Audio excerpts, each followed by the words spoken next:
好，我是蕊希，花蕊的蕊，希望的希。今天你还好吗？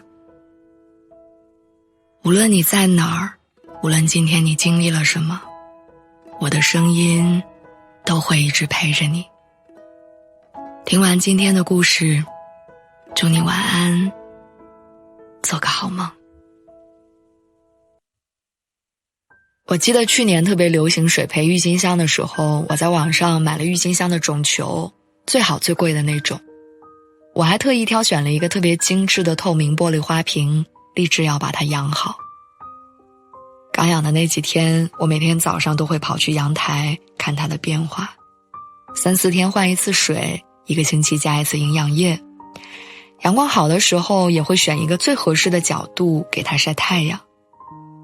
我眼瞅着它从一个独头蒜慢慢开始生根发芽，我期待它开花。后来碰上公司的工作调整，业务一下子多了1倍，有时候甚至要加班到凌晨才能回家，我无心再去照顾它。等我结束手头的项目，终于有时间去看它的时候，我发现它的根已经发霉，好不容易长出的叶子也已经掉光了。我尝试拯救它，把发霉的根部洗干净，剪掉烂了的叶子，但都无济于事。我有点受挫和难过，不仅仅是因为我没有看到它开花的样子，更多的是因为我没有好好养它。我没有完全用心地对待它，自然它也不愿意让我看到它盛开的时候的样子。其实爱一个人的样子也很像养花。我有一个朋友，她应该算是妥妥的大女主人设，互联网大厂里直接拿年薪的领导，不到30岁在北京落了户，买了房。我一直觉得相比于虚无缥缈的爱情，存款余额真实的数字或许更能带给她安全感。直到有一次我跟她喝酒，我说我真的很羡慕你能在寸土寸金的北京有一个属于自己的家。他却告诉我，尽管有了户口有了房子，却从来没有觉得北京有家的感觉。他说每一次加班回家，坐在车里看着窗外内环高架的夜景，真的很好看，但又知道什么都不属于自己。住再贵的房子也没有归属感。他说如果可以，他很想谈一场恋爱，好好的爱一个人，因为他始终忘不了初恋带给他的心动。过了这么多年，依然记得当初的惊喜、雀跃、温暖和美好。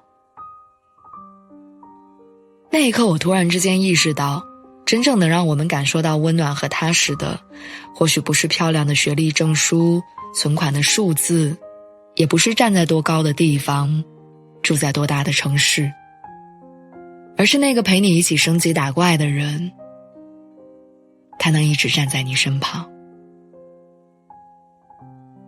好像现在很多人都很擅长封心所爱，更习惯标榜无爱者自由，好像为了爱情做了什么牺牲都是愚蠢至极的事情。恋爱脑这个词时刻敲打着我们，我们不敢大方地表示我就是需要爱情，我就是想要谈恋爱，我就是喜欢他。我们开始讲究性价比，讨论值不值，害怕意难平。明明很需要他的爱，却将他拒之门外，因为你怕显得太需要他。明明很想认真对待一段感情，却假装不在意，假装没有那么喜欢。所以最近我一直在想一个问题，为什么大家这么排斥恋爱脑？为什么对所有的为爱付出都抱有敌意？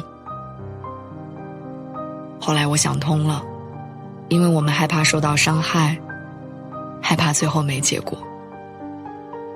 那些爱过的人看似漫不经心地路过我们的生命，却非常自然地催化了我们的成熟，也让我们更加了解自己，懂得什么样的爱才是好的。我想跟你说，如果遇到了很喜欢的人，希望你大胆一点，让对方感受到你100%的所有，勇敢地告诉对方，我就是喜欢你，被你看透也没有关系。就算没有走到最后，至少我真的尽力，没有遗憾，也并不后悔。